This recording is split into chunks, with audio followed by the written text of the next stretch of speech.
Vidas negras importam. Nós, Neide de Almeida, despida de antigos conselhos, abro meu corpo e incorporo os santos que pedem abrigo. Me desfaço de laço e me cubro apenas com as delicadezas dos panos, atado por precisos nós. Nós, Neide de Almeida. Salve! Meu nome é Plínio Camilo, eu tenho prazer de apresentar Nota de Escurecimento Gerações. E hoje eu vou oferecer essa produtiva conversa para Valéria de Almeida, Vinícius Henrique, Lisa Tavares, Bel Soares, Marcelo Ariel e Ana Tombossi. E hoje eu tenho o prazer, a satisfação de conversar com a Margarete dos Anjos Santos. Salve, Margarete, bem-vinda, querida. Olá, boa Olá, noite. Muito obrigada pelo convite. Estou muito feliz de fazer parte desse canal. Sei, já vi, já era assinante. Passaram por aqui pessoas incríveis, trazendo à tona a literatura negra, essa potência, né, que por anos tentam esconder, mas a gente vai lá, quebra as barreiras. Tem Plínio na nossa vida para ajudar a derrubar esses muros e mostrar que toda essa grandiosidade existe. nossa, começamos bem, agradeço, querida, agradeço. E, é, e a ideia é esse trabalho, minha ideia é esse trabalho, é isso que tem me satisfeito, me dado prazer de conhecer, ouvir, né? Ouvir você, conversar com você. Margarete, se apresente, por gentileza, querida.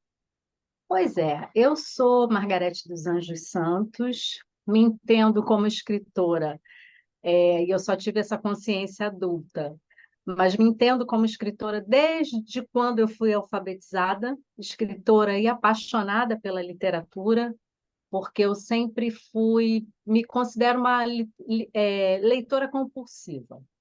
Desde bula de remédio, rótulo, livro, jornal, quadrinhos, tudo. Eu consumo muita leitura, é uma necessidade minha, né? E de uns anos para cá eu tenho escrito muito, e agora de uma forma mais profissional, porque eu sempre escrevi, criança, diários, cartas, agendas, redações, textos, tenho muito papel guardado, né? Sempre tive o hábito de deixar do lado da cama um bloquinho e uma caneta, porque as inspirações às vezes vêm na madrugada, em sonhos até, que eu acho que são nossos ancestrais soprando alguma coisa no nosso ouvido. E eu não gosto de perder essas ideias, então tenho meu bloquinho lá do lado da cama para rabiscar e tudo. E nunca pensei, apesar de toda essa paixão pela literatura, pela leitura, pelos livros, eu nunca pensei que eu pudesse me tornar uma escritora, né? Achava que isso era muito distante, até porque na minha trajetória estou com 52 anos, por incrível que pareça, eu só fui ter acesso à literatura negra no mestrado já com mais de 40 anos, que eu acho que isso foi uma das grandes violações na minha vida como mulher negra, né? E aí é uma coisa que eu tento mudar durante a minha trajetória, que é aproximar ao máximo as pessoas dessa literatura que é grandiosa demais, como eu já disse. E aí, quando eu estava no mestrado, né? Eu fiz mestrado. Por favor, conta antes, já chegou no mestrado, mas conta de onde que a Margarete, a pequena Margarete apareceu. Como que ela Então, veio? minha infância é bem interessante. Por favor. Eu moro no Rio de Janeiro, mas nasci em Brasília. Morei em Brasília até os meus 10 anos, em uma localidade que é considerada elitizada. Então, a minha família era uma das únicas famílias negras da quadra, né? Porque Brasília é dividida em quadras, quem não conhece até tem um estranhamento com os endereços. E eu costumo dizer que eu fui uma criança que tive muito acesso a direitos e não privilégios, porque toda criança deveria ter sido criada como eu fui. Eu tive acesso a boas escolas, a boa alimentação, acesso a excelentes médicos, questões de saúde, tudo isso, né? Eu tive uma infância muito tranquila, sem violações de família, de direitos. A única coisa que eu sentia muita falta era da distância da minha família natural, porque toda a minha família morava no Rio de Janeiro, mora ainda no Rio de Janeiro, no município de Belford Roxo. E meu pai, funcionário federal, foi transferido para Brasília antes de eu nascer. Então, eu só tive contato com a minha família natural durante as férias, que é quando nós vínhamos passar as férias no Rio de Janeiro. E aí eu costumo dizer que eu nunca fui ao continente africano, mas eu acho que a minha chegada a Belford Roxo, se um dia, eu espero um dia, chegar ao continente africano, era aquela coisa, eu sentia a coisa do pertencimento, porque ali eu via os meus, né? Eu via as canelas pretas como as minhas, o nariz largo como o meu, o cabelo crespo como o meu, que curiosamente a minha mãe, ela sempre, você imagina, Plínio, há 52 anos atrás, vou botar 42 anos atrás, né, até os meus 10 anos, eu só usava trança. Isso não era comum, principalmente numa localidade que não tinha pessoas negras, né? Então, assim, eu era olhada como a exótica, né? Lembro de alguns episódios de racismo por parte de crianças, né, em escola, de puxar trança, de um apelido aqui e um outro ali. Um deles até inspirou a minha primeira crônica publicada. Mas, curiosamente, eu fui uma criança muito elogiada pelas minhas características étnicas naturais. Eu lembro de pessoas próximas, que eu chamava de tias, por exemplo, elogiarem muito a tonalidade da minha pele, de me passarem a mão e falar: sua pele é linda, você é linda, suas tranças são lindas. Então, eu cresci com a minha autoestima fortalecida, né? E eu acho que isso também é um direito. Eu tive acesso a esse direito, de crescer com minha autoestima fortalecida, o que não acontece com a maioria das crianças negras brasileiras.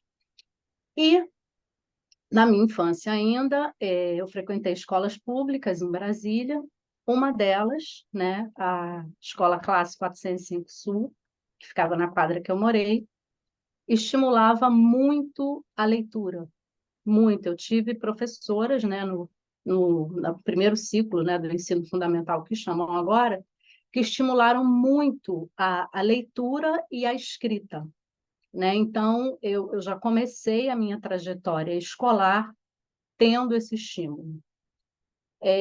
Com 10 anos, meus pais voltaram para o Rio de Janeiro, né? Foi uma coisa assim, meio que de supetão. Eu costumo dizer que na nossa infância, né, as crianças não eram muito consultadas e avisadas sobre o que ia acontecer com a família, como é hoje em dia. Então, eu soube de um dia para o outro que a gente ia morar no Rio. Ó, nós vamos morar no Rio e tal, né? Vai mudar de escola, tudo no susto. E aí eu lembro que eu falei com a minha mãe: mas quando? Ela: seu pai já vai semana que vem e eu vou ficar com seu irmão para a gente preparar a mudança. E aquilo me doeu muito, porque eu sempre amei muito a minha cidade. Aí eu falei: se meu pai vai semana que vem, eu quero ir com ele. E aí vim para o Rio com meu pai, a gente não tinha casa, foi uma experiência louca, porque eu fiquei um pouquinho na casa de parentes, ia para casa de um parente, depois para o outro, até meu pai conseguir apartamento. Eu lembro que a nossa mudança já chegou num período que o ano letivo já tinha começado, então fiquei acho que uns 2 meses sem estudar, né? Coisas que são impensadas hoje, né? Assim, eu fiquei uns 2 meses sem estudar, e na casa de um parente e outro, mas vamos que vamos. E meu pai alugou um apartamento em Copacabana. Nós saímos da Asa Sul em Brasília, fomos morar em Copacabana, e morei em Copacabana até os meus 20 anos, né? Que foi um bairro que me deu acesso a muita coisa cultural, né? Tinha cinema, shows, teatro.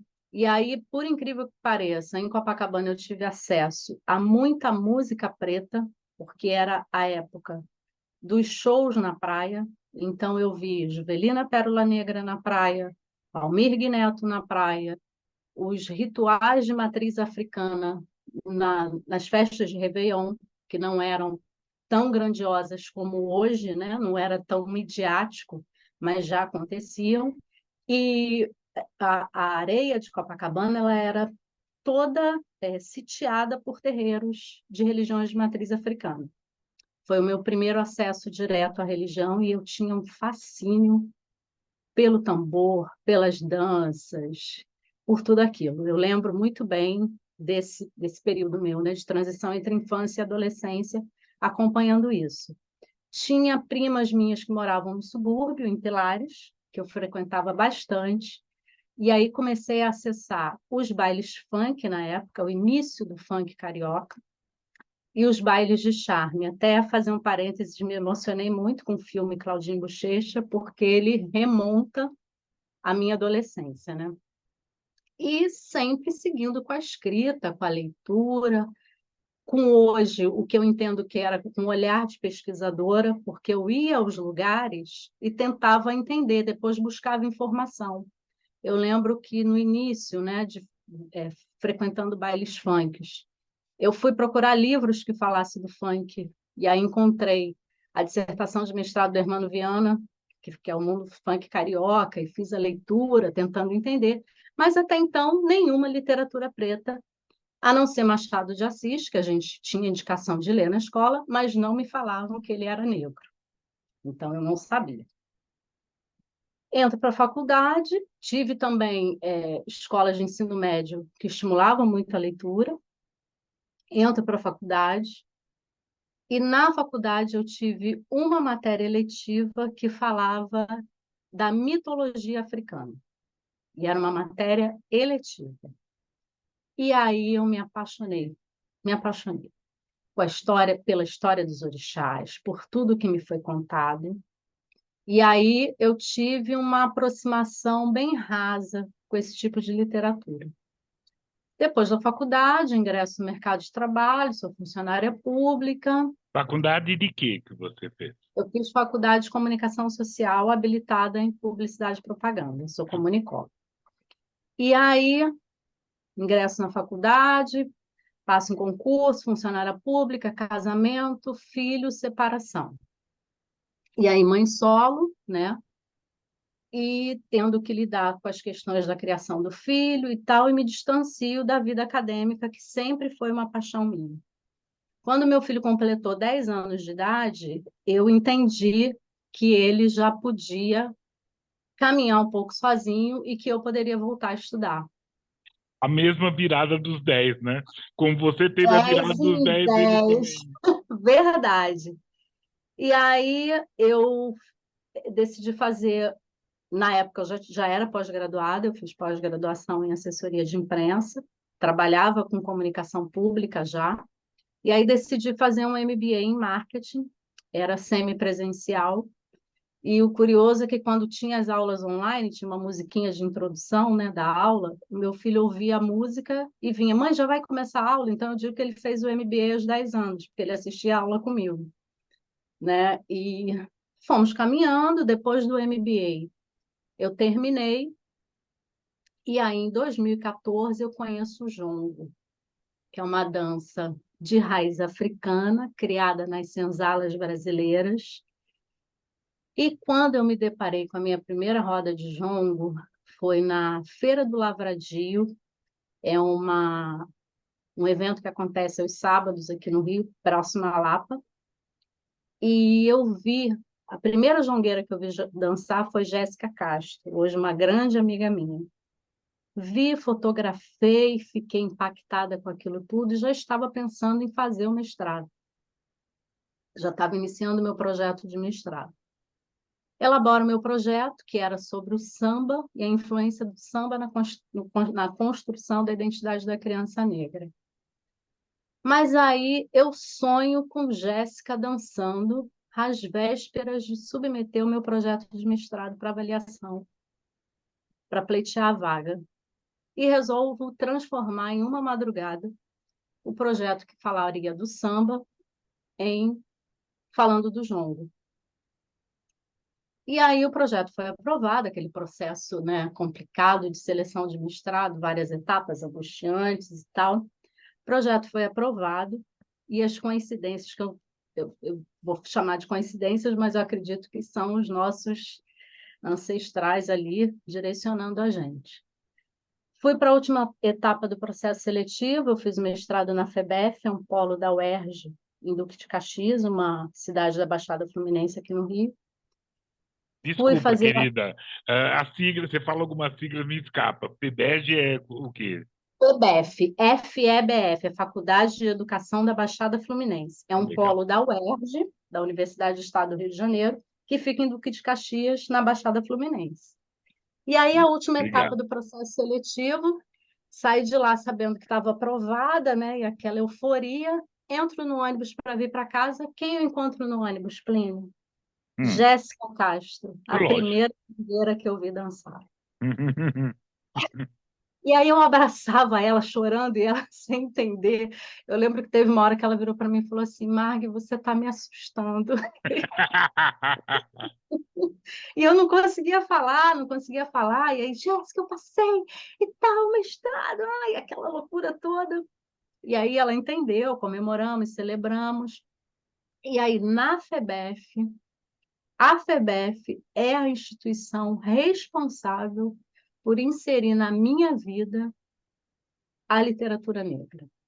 Lá eu conheci Fanon, Beatriz Nascimento, Conceição Evaristo, filho. Eu ainda não conhecia Conceição Evaristo. Como é que pode, como é que pode isso? Né? Carolina Maria de Jesus, e é uma instituição preta, sabe? É uma instituição preta, que eu tenho muito orgulho de ter feito parte daquilo ali. Quando eu estava, né, no mestrado, apareceu um concurso em rede social. Eu costumo dizer que eu gosto muito de rede social, porque de lá eu tiro muita oportunidade. Apareceu um concurso de crônicas específicas para mulheres pretas do Brasil. Aí eu lembro que na época eu falei assim, eu vou mandar uma crônica minha, vou ver se eu escrevo direitinho. E aí a crônica foi aceita, foi aprovada, e aí o livro está aqui. Esse livro aqui foi publicado, é o Negras Crônicas, Escurecendo os Fatos. Ele foi lançado na Bienal Internacional do Livro aqui no Rio de Janeiro em 2019. E o dia do lançamento, meu filho fala que eu estava deslumbrada. E eu acho que a palavra é essa mesmo. Com Porque, certeza, né? merecido. Oh, Merecido. eu Deslumbrado mesmo. abordava, eu lembro que eu abordava, eu estava descontrolada aquele dia. Eu abordava as pessoas que passavam, que autógrafo, eu sou autora. Era nessa vibe, É isso. né? Porque eu estava explodindo de feliz. E aí, eu, depois vendo as fotos do lançamento, e hoje a gente tem um grupo, até hoje, né, desse livro, das autoras, às vezes a gente se fala e tal. As fotos eram uma mulherada preta, em maioria de amarelo, que eu acho que o Oxum estava mandando ali, de uma maneira muito bonita. E aí, lançamento do livro, foi um livro bem badalado aqui no Rio, a gente foi convidada para muita coisa, fizemos evento em Friburgo, e como é um livro que agrega autoras de várias partes do Brasil, então a gente teve eventos pontuais em vários estados.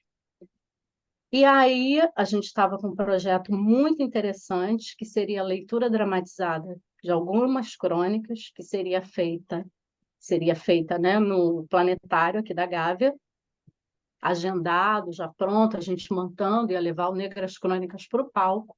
Vem a pandemia. E aí fecha tudo, para tudo, aquela loucura toda, e deu uma parada, né, nesse projeto. Mas aí eu já estava com meu mestrado concluído, e na época o dono da editora do Negras Crônicas me perguntou se eu não tinha interesse de lançar uma publicação minha. Se eu não tinha nada escrito, eu falei, tenho a minha dissertação de mestrado, que fala sobre o jongo, falei um pouco, né? A minha pesquisa foi sobre o grupo Afrolage, que é um grupo de jongo que se apresenta na praça aqui no Rio de Janeiro. Aí ele falou: me manda a sua dissertação que eu vou dar uma lida. E aí a editora aprovou a publicação, e aí foi o meu primeiro livro solo, que está aqui também, que é esse aqui: A Construção da Identidade da Criança Negra pela Ludicidade do Jongo. E aí, mesmo no período pandêmico, esse livro me abriu portas e janelas, porque, de forma remota, eu acabei participando de muita coisa. Vamos parar para beber uma aguinha que eu esqueci de pegar? Opa, sem nenhum problema. Eu avanço um pouco, você toma sua água, eu faço o meu griot. Perfeito? Pode ser? Fechou. Deixa a câmera aberta ou fecho? Fecha, por favor. Tá. E enquanto isso, né, nós vamos aqui, esse momento nosso, né, criou, pedir para todas e todas assinem o canal. E quem que nós vamos conversar? Quem que a gente vai falar hoje? É, lógico, já entreguei no começo. Neide de Almeida. Neide de Almeida é uma escritora, pesquisadora, socióloga pela Escola de Sociologia e Política aqui de São Paulo. Ela concluiu seu mestrado de Linguística Aplicada para o Ensino, na PUC, em 1995. E faz, né, fez pós-graduação em gestão cultural. Filha de mãe e pai mineiros, cresceu na periferia da Zona Leste de São Paulo, cidade onde ela sempre viveu. Há mais de 30 anos atua na área de educação, cultura e direitos humanos. Desde 2013, coordena o núcleo de educação do Museu. Desculpa, até, né? De 2013 até recentemente, ela coordenou o núcleo de educação do Museu Afro Brasil, em São Paulo, onde, né, coordena e faz vários trabalhos, né, várias coisas. Ela se dedica também à produção e avaliação de materiais didáticos. Além do que ela é gestora. Em 2019, tanto é que ela veio até aqui no programa, ela apresentou Nós, 20 poemas e uma oferenda, né, pelo ciclo contínuo, que trata dessa ancestralidade, né? E aí com a Neide é muito interessante, muito importante como ela faz esse trabalho de buscar essa ancestralidade, trazer para a gente, trazer tudo. Neide de Almeida. É isso. Por gentileza, peço para todos e todas assinem o canal, conversem, discutam, façam as perguntas. Vamos ver se a Meg já pegou a água. Já pegou a água, Margarete? Já, estou de Então, volta. então estamos de volta. Bora lá. Abrindo a câmera. Hum. Vim aqui. Beber até Justo, mais. justo, não. E é isso, né? A gente está fazendo, está falando e tem essas questões. Continue, por gentileza, querida. Então, e aí, é, esse livro, mesmo no período pandêmico, como eu estava dizendo, me abriu muitas possibilidades, né? Participei de várias lives, conheci muita gente de forma virtual, participei de muitas atividades acadêmicas, né, em universidades pelo Brasil, já que a, a, a pandemia acabou possibilitando isso, né, fortalecendo essa coisa da interação virtual. E logo depois, quando os eventos, né, presenciais começaram a ser permitidos, eu fui conhecendo pessoalmente todas essas pessoas que eu conheci virtualmente. Mas antes, voltando aqui um pouquinho, é muita história para contar, Plínio. Opa! Fique à vontade, por gentileza. É, eu, como, né, escritora, leitora compulsiva e comunicóloga, trabalhando com comunicação pública, já trabalho com isso, completei agora em fevereiro 25 anos de trabalho com comunicação pública. No período da pandemia, eu não parei de trabalhar, porque eu trabalho em Secretaria de Assistência Social, fazendo a parte de comunicação de lá, do município de São João de Meriti, na Baixada Fluminense. Então, a gente, como o pessoal da saúde, a gente acabou ficando na linha de frente, né? No período da pandemia. A Estou saúde daqui. não parou, né? Nem saúde, nem assistência social. Não Né? pararam, não pararam. Não, nós não paramos. E aí eu me deparei com uma outra questão da população negra também, do desespero por informação. E aí, como comunicóloga, eu já entendia isso, mas no período pandêmico isso ficou muito evidente para mim, de que a comunicação também é garantia de direito, né? Porque se a pessoa pode ter acesso a um benefício, por exemplo, e ela não sabe, ela está sendo o seu direito, está tendo o seu direito cerceado por falta de comunicação.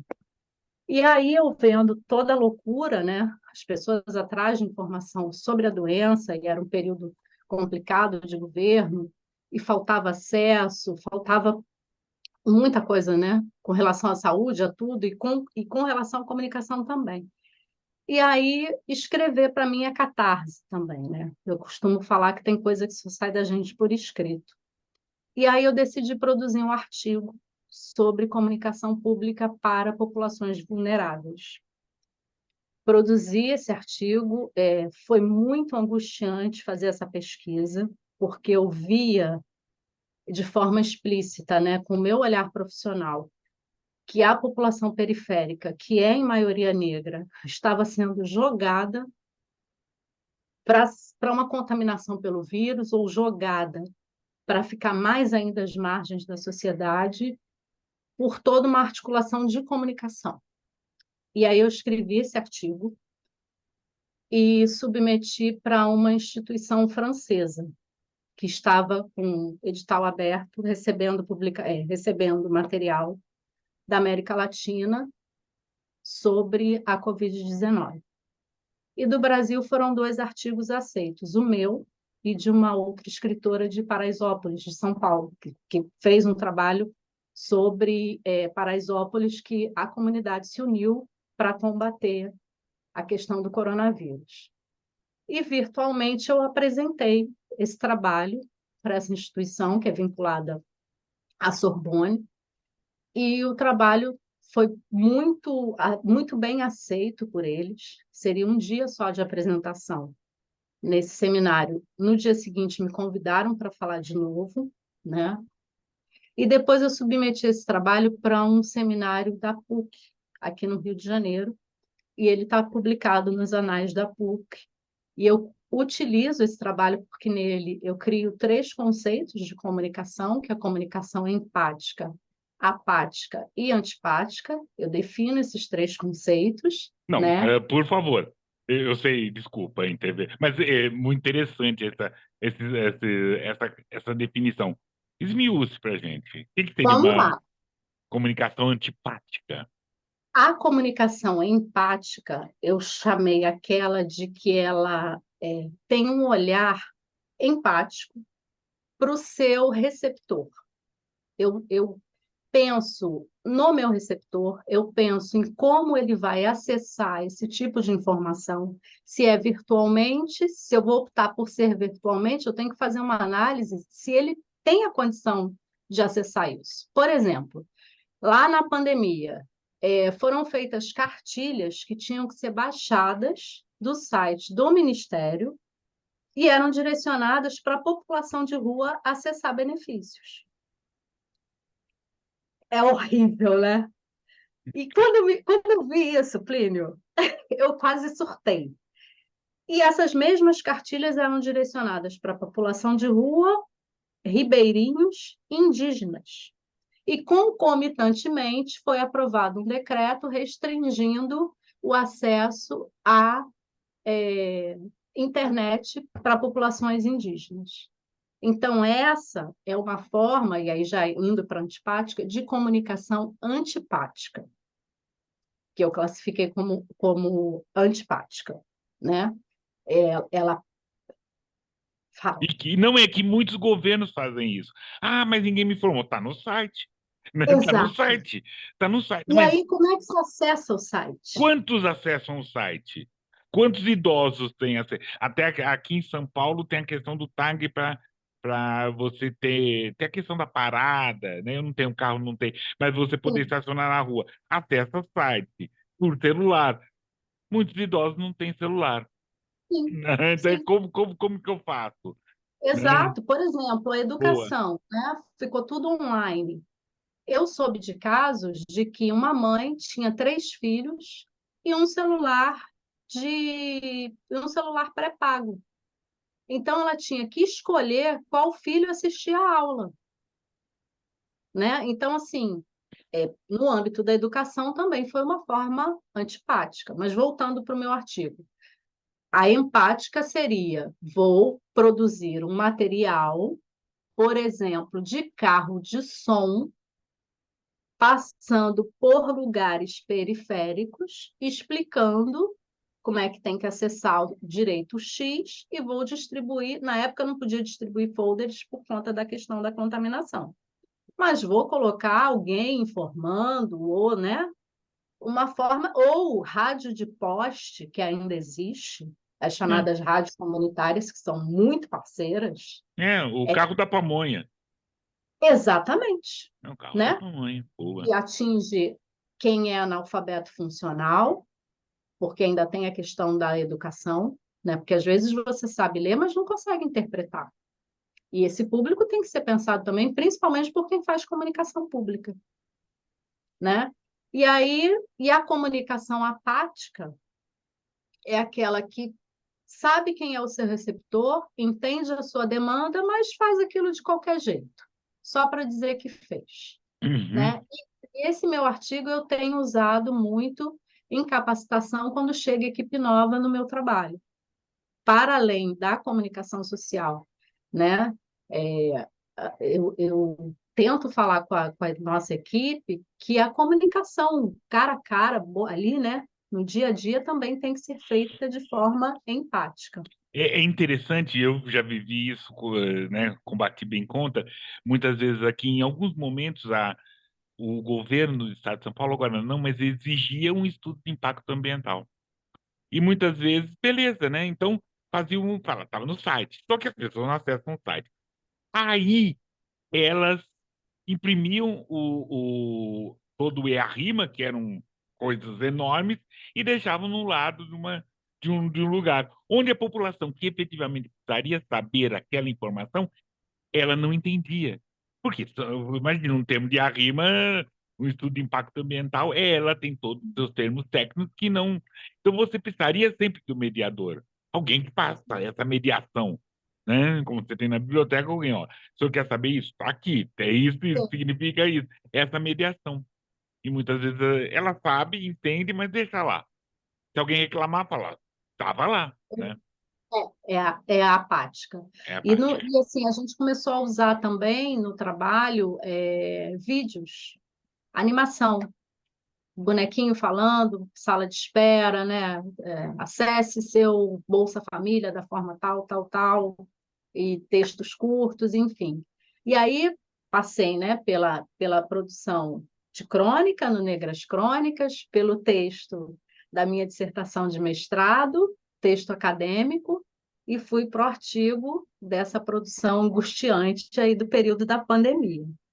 E também no período da pandemia, eu conheci um grupo de mães pretas solo, e sob a coordenação da Tainá Briggs, ela montou uma antologia de textos, que está aqui também.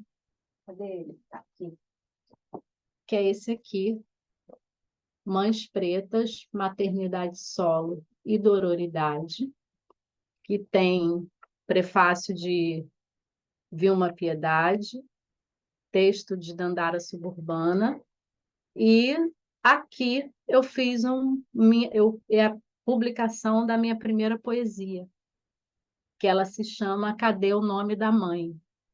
Que é fruto de uma história, né, com o meu filho pequeno. Ele agora já está um homem de 20 anos, mas ele era pequeno e a gente, antes de dormir, sempre teve o hábito de fazer uma oração e tal.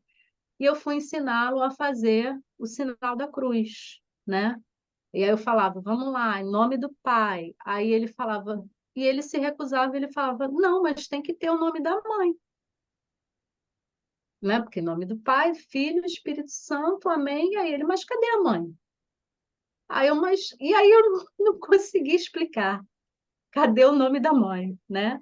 E aí, anos depois, essa história voltou à minha cabeça, e aí eu escrevi essa poesia, que é o Cadê o Nome da Mãe, rememorando esse momento com meu filho, e ela foi publicada nessa antologia, que é um livro lindíssimo, traz depoimentos, reflexões, alegrias, tristezas, e foi muito legal compartilhar, né, essa escrita com essas mulheres, porque a gente fazia encontros virtuais, muitas são mulheres que nunca tinham escrito, e aí foi uma troca muito generosa delas pelo desconhecimento, de algumas que conheciam um pouquinho de literatura.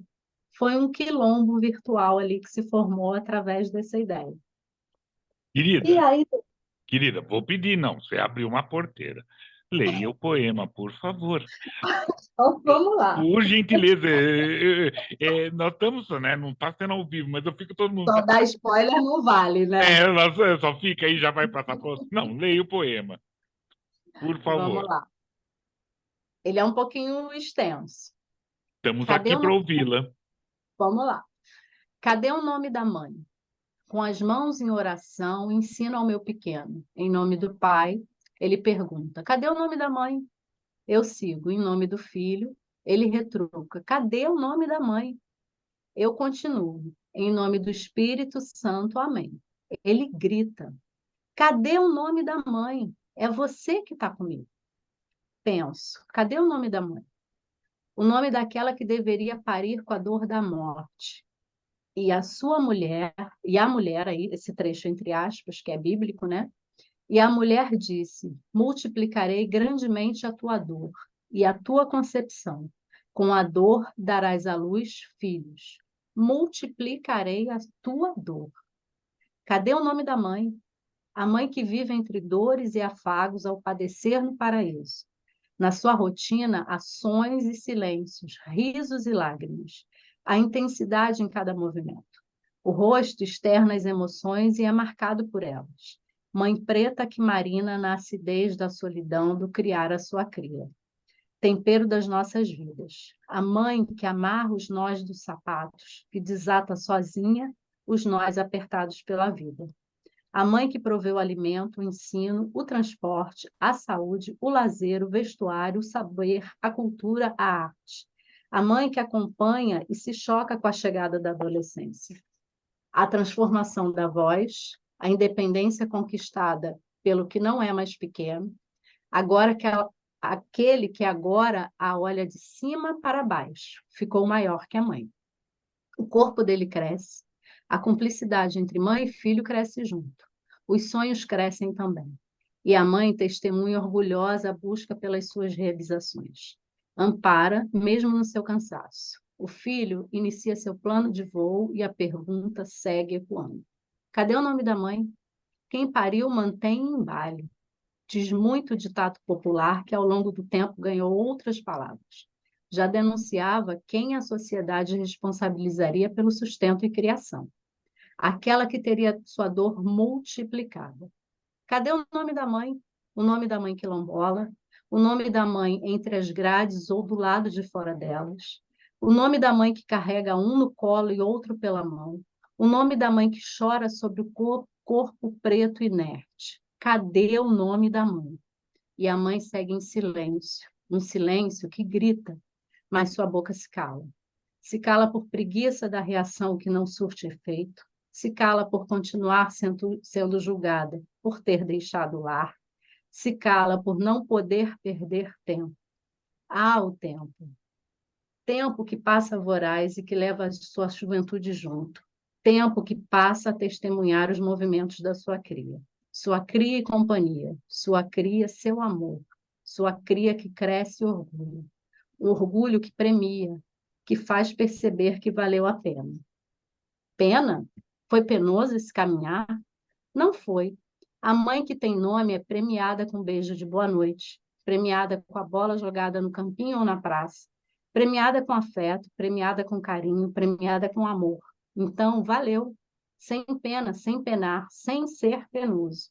Na riqueza de muitas histórias, riqueza em muitos momentos, o momento em que se olha pela fresta da porta na madrugada para ver a cria dormir, o momento atento à respiração, o momento do beijo na saída da escola, o momento do caminhar de mãos dadas, o momento dos sorrisos no cinema, o momento das viagens desbravando paisagens, o momento das fotos, e são muitas fotos, o momento das conversas na madrugada, o momento do sono abraçadinho, momentos, instantes, ápices, segundos, minutos, átomos, horas, em nome do Pai, em nome do Pai, em nome do Pai.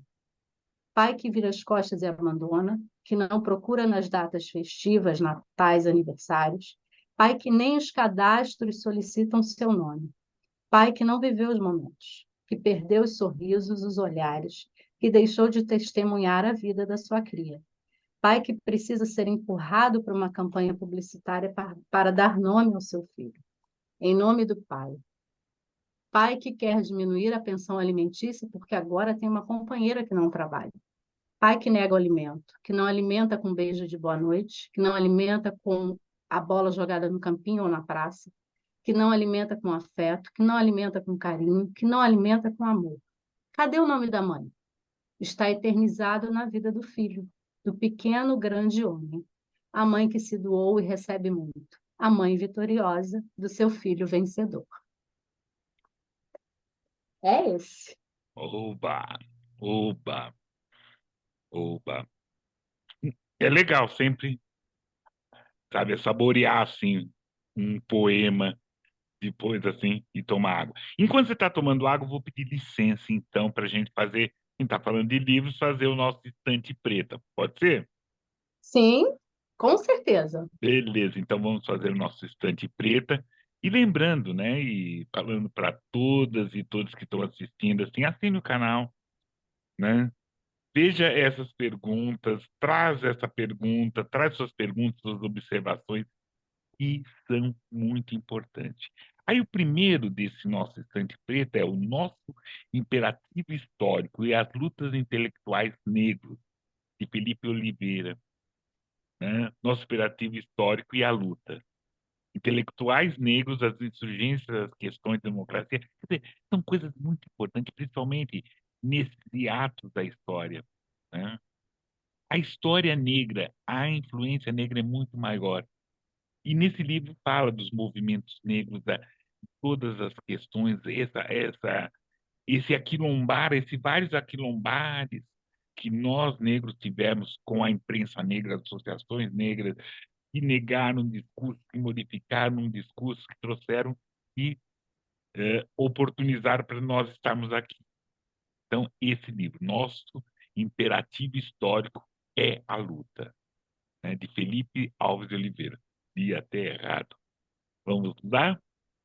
O seguinte é As Bambas do Samba, organizada por Marilda Santana, também editora da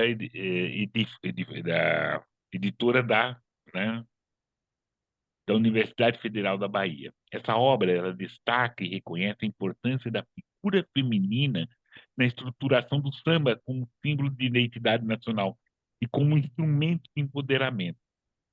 O livro mostra, através de vários artigos, várias reflexões, toda essa importância, essa virada, né? Essa bamba do samba. Então, é assim, a bamba do samba, organizada por Marilda Santana. É muito interessante falar de teatro, arte e educação, né? É muito importante. E, por fim, desse, desse instante, da Beatriz Nascimento, quilombola intelectual. Possibilidades nos dias de destruição. Territórios africanos, né? É a editora. É muito interessante que é falar e que a gente precisa falar desses nossos intelectuais, dessas nossas intelectuais, e Beatriz Nascimento é uma questão muito importante. O livro reúne diversos artigos, depoimentos, né? Manuscritos, entrevistas, é uma coisa que vale a pena para a gente conhecer e ampliar esse nosso conhecimento. É isso. Notas de escurecimento em gerações, vamos lá, assinem o canal. Margarete, por gentileza, continue, querida. Como a nossa literatura é rica, né, Plínio? Não, Nossa. é muito rica. E um depoimento aqui para você, a minha sorte de estar estudando, tá aí, tá fazendo, tá oportunizando, que isso me obriga a pensar todo dia, ler todo dia, ver todo dia o que está acontecendo. Cada dia encontro mais algumas pérolas e todas, né? Nós somos todos pérolas. Mais algumas para mil. Olha que, olha a Margarete que ela está fazendo. Vamos chamar. Olha fulano. Olha quem fez lá, né? Então, é, uma vida é pouco para tudo isso. É muito legal, Aham, muito, com muito, certeza. muito legal, muito bacana. Eu Ai, fiquei muito é contente. bom, né, você trazer essa parte dos livros, essa estante, dá um fôlego, né? Porque, Nossa, assim, total, total.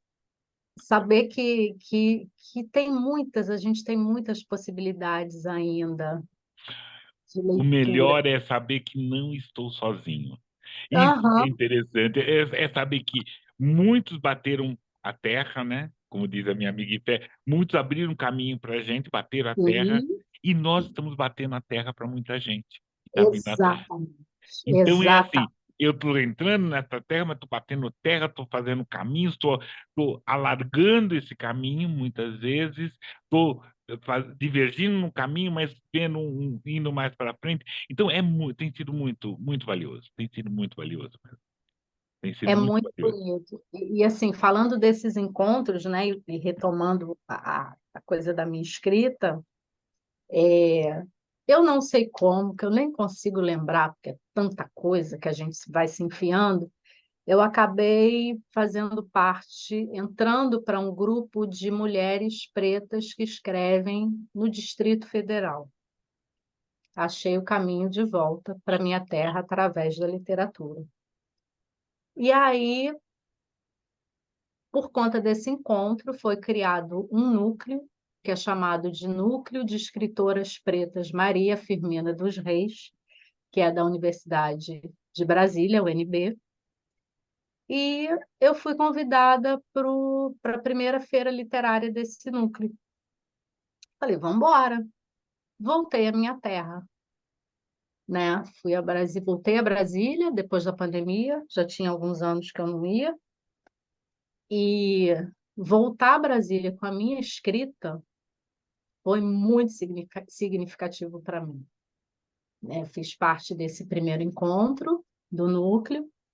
Um período depois, eles fizeram um evento cuja culminância seria a apresentação de alunos das turmas de letras sobre a leitura de alguns textos. E o texto desse meu livro aqui foi um dos escolhidos. E aí, Plínio, quando eu voltei em Brasília para ver a apresentação de alunos da UNB falando do meu livro, mas eu chorava tanto, assim, porque eu acho que para além de escrever, quando a gente percebe que é lido, que é lida, isso faz muita diferença, né? E eu pude ter essa experiência ali, em loco, os estudantes falando tudo o que eu queria traduzir em texto sobre o jongo, sobre o grupo Afrolage, sobre o trabalho que eles fazem com a construção da autoestima da criança. E eu fiquei emocionadíssima. Meu filho estava comigo, né? E eu tive a oportunidade também de voltar àquela escola que eu estudei em Brasília, que estimulou a minha leitura, e deixar um livro meu na biblioteca. Então, assim, saí em prantos. Meu filho olhava para mim, mãe, o que é isso? Eu falava, você não está entendendo, né? Eu fazia esse caminho aqui, pequenininha, pisando no barro vermelho de Brasília. E agora eu estou fazendo esse caminho, levando o meu livro para a escola que eu estudei quando era criança. Né? É muito significativo para mim. E aí, esse núcleo tem feito um trabalho maravilhoso, tem escritoras potentes, muito potentes. Cristiane Sobral está nele, Verenilde Pereira, Norma Diana, Adelaide de Paula, são mulheres maravilhosas e a gente está com às vésperas, ainda não tem a data definida, de lançamento do primeiro livro do Núcleo, né? Vem coisa boa por aí, muito boa, ele já está em fase de... Não foi ainda para gráfica, mas a gente está produzindo capa, né? Essa coisa toda. Mas aí, voltando, que ainda tem alguns aqui para te mostrar, logo depois da pandemia, vem um outro concurso, que eu tomei conhecimento pela internet também, que é o Prêmio Conceição Evaristo de Literatura da Mulher Negra, essa obra aqui. E aí eu já estava na vibe da poesia, né? Escrevi uma outra poesia, encaminhei, ela foi aceita, também está publicada aqui. Também inspiração foi meu filho, né? Ele fica até que é o Para Cria, e está aqui publicada. E eu venho fazendo essa costura entre vários tipos de texto. Depois escrevi uma crônica porque me angustiava muito me deparar, em maioria, com textos que falavam sobre as coisas tristes da nossa trajetória, da trajetória negra. São falas super necessárias, porque eu acho que isso tem que ser reverberado, dito, relembrado a todo momento, até para que não aconteça.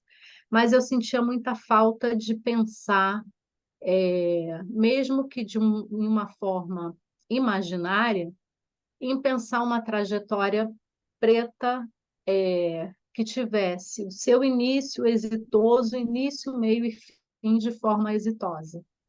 E aí eu escrevi uma crônica que está nesse aqui, que é o Sentindo na Pele, Narrativas em Afroperspectivas, que é Chegamos, né? Ela narra a vida de uma cientista, né? Super bem-sucedida na vida, e eu começo essa crônica falando dessa mulher sem dizer que ela é uma mulher preta, né? Dando lá as suas características, descrevendo o ambiente que ela mora, ambiente de trabalho e tudo. E aí eu fiz um teste, dei para algumas pessoas lerem só esse início, e nenhuma me falou que era uma mulher preta, que eu pedia, né? Como é que você vê essa mulher? Ah, loura, alta, branca. Ninguém falava que era uma mulher preta. Então, eu percebi que o meu objetivo estava sendo atingido, que eu só revelo a etnia dela nas páginas finais, né? Foi uma construção bem interessante, assim, de escrever e pensar nessa proposta. E aí, perto do lançamento desse, eu fui convidada para participar desse livro aqui, que são textos acadêmicos, é o Infâncias Plurais, Recortes Transversais. São textos acadêmicos, em maioria escritos por pessoas que trabalham no Poder Judiciário, que falam, muitos deles falam de adoção tardia, do número de crianças, em maioria negras, que estão nos abrigos do país, e eu fiz um texto sobre o racismo estrutural. Eu fiz um estudo pensando na legislação brasileira, né?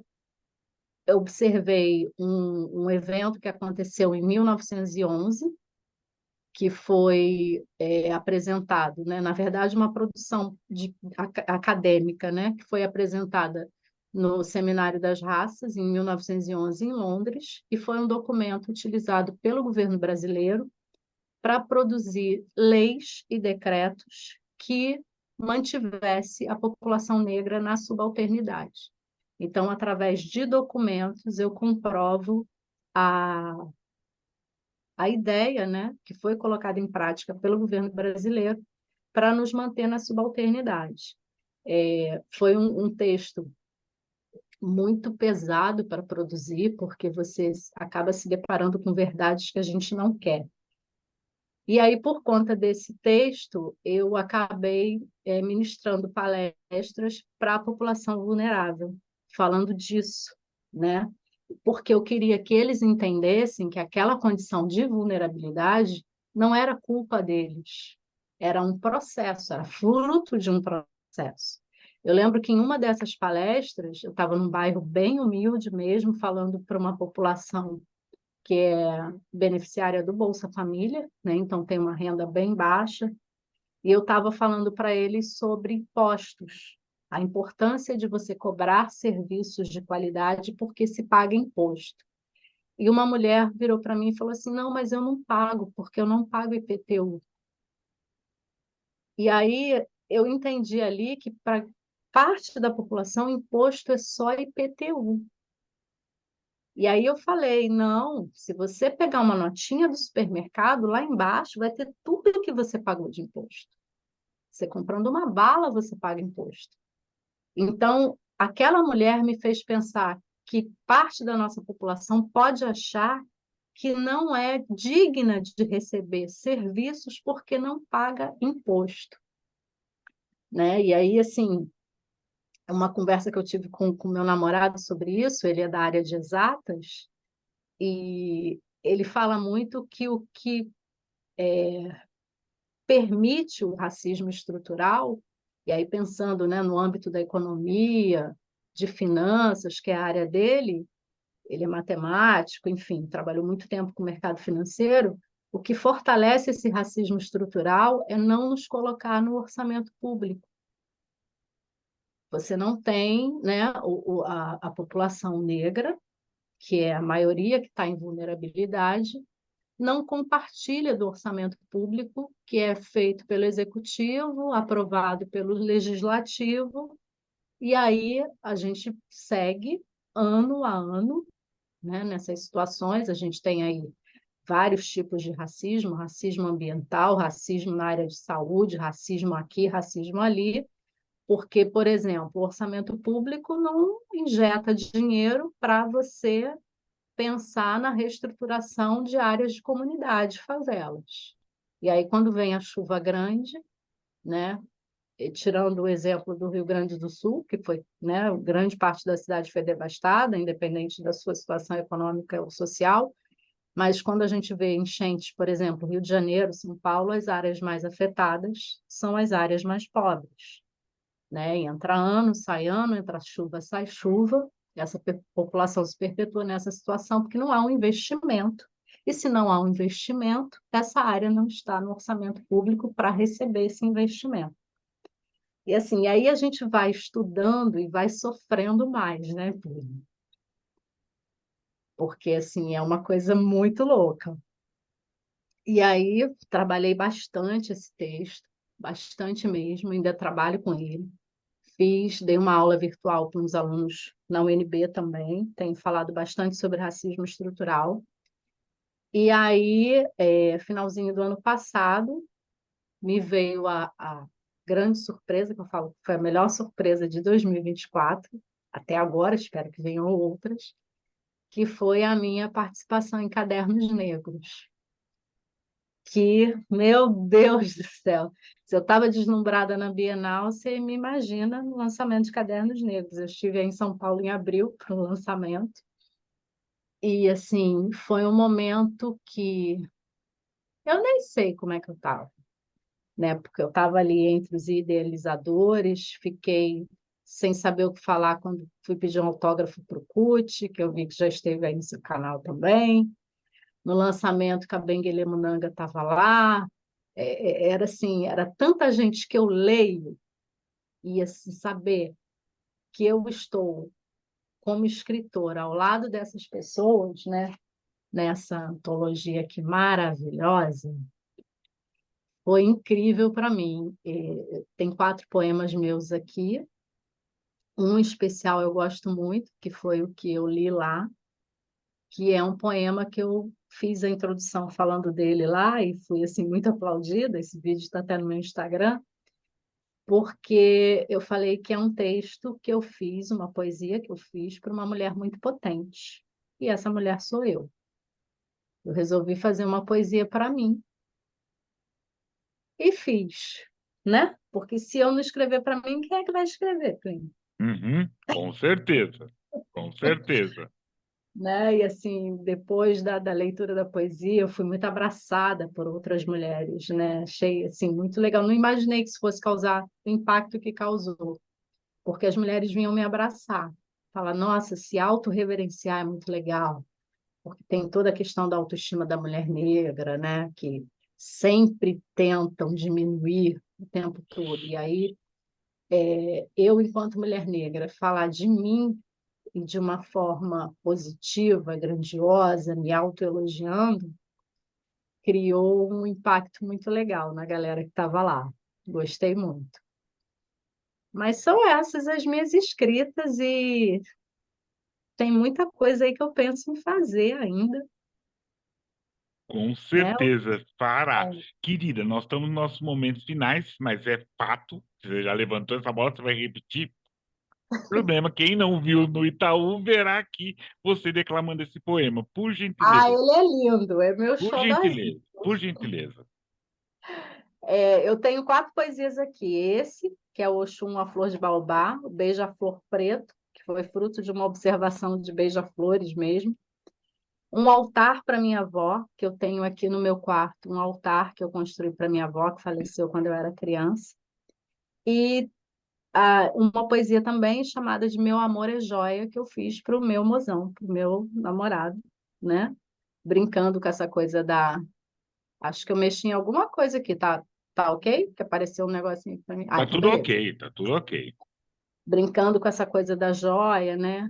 Enfim, vou ler aqui o que eu fiz para mim. O título dele é Oxum, a Flor de Baobá.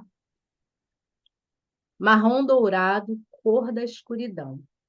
Tez macia, feito flor de baobá. Corpo perfurado por pingentes dourados. Enfeites de rainha. Corpo magro, de linhas imprecisas. Fujo do padrão, mas ganho na beleza. Deito no chão para virar semente. Rompi em fruto e me fiz múltipla. Eclodo em palavras e derrubo o silêncio. Denego falsas verdades. Meus ditos descortinam, desvendam, desmentem. Fazem refletir, transformam, emocionam. Sou poesia sem ponto final. Ótimo, ótimo, ótimo. E que também retoma, e é justo, e faz um contraponto com o poema do Cut, né? Sou negro e ponto final. Muito, Exato. muito, muito. É legal. Ainda falou isso na frente dele. Nossa, foi ótimo. Foi ótimo. Querida, vamos lá aqui nesse momento final agradecer a todos e todas e fazer aquela sugestão, né? Para que assistam no nosso canal, vejam, né? Façam comentários, né? Relembrando que essa conversa eu ofereço para Valéria de Almeida, Vinícius Henrique, Lisa Tavares, Bel Soares, Marcelo Ariel e Ana Tombosi. E a sugestão é essa conversa que nós tivemos com a Neide de Almeida, né? No momento histórico, também durante a pandemia, ela foi extremamente gentil e generosa, como todas e todas são, como Margarete está sendo, de conversar com a gente com tempo, né? Foi muito interessante mesmo. E é isso, Margarete. Agradeço imensamente sua gentileza, sua paciência e antes, por favor, da sua despedida, dá o serviço. Como que nós podemos adquirir esses livros todos que você falou?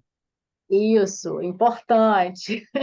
Então, no meu Instagram, @marganjos, MARG, anjos, né? Lá no meu Linktree tem todos os links para acessar essas obras. Tem também o link do meu canal, do Empreteceu, tem o link para acessar o meu trabalho acadêmico sobre comunicação e periferia. Tá bem recheado o Linktree, encontra tudo, todas as minhas produções estão lá. Só Beleza. acessar, me segue, né? E para É isso, encontrar. deu axé aqui, procure o canal dela também, deu axé nessa lá, porque é isso, querido. É isso, querido. Né? Esse nosso canal não estão fazendo drops, não estão fazendo corte, é essa conversa negra contínua, né? Sem cortes, sem coisa. É isso que a gente quer, é isso que a gente precisa. A gente precisa falar e ser ouvido, então ouçam, né? Interrompa, né? Tá. Dá para você ouvir como podcast. Sim. Perfeito, vai. Ouça tranquilo, mas ouça, por favor. E divulga. E assine o canal e divulgue essa literatura preta. Margarete, muito obrigado, querida. Agradeço imensamente, querida.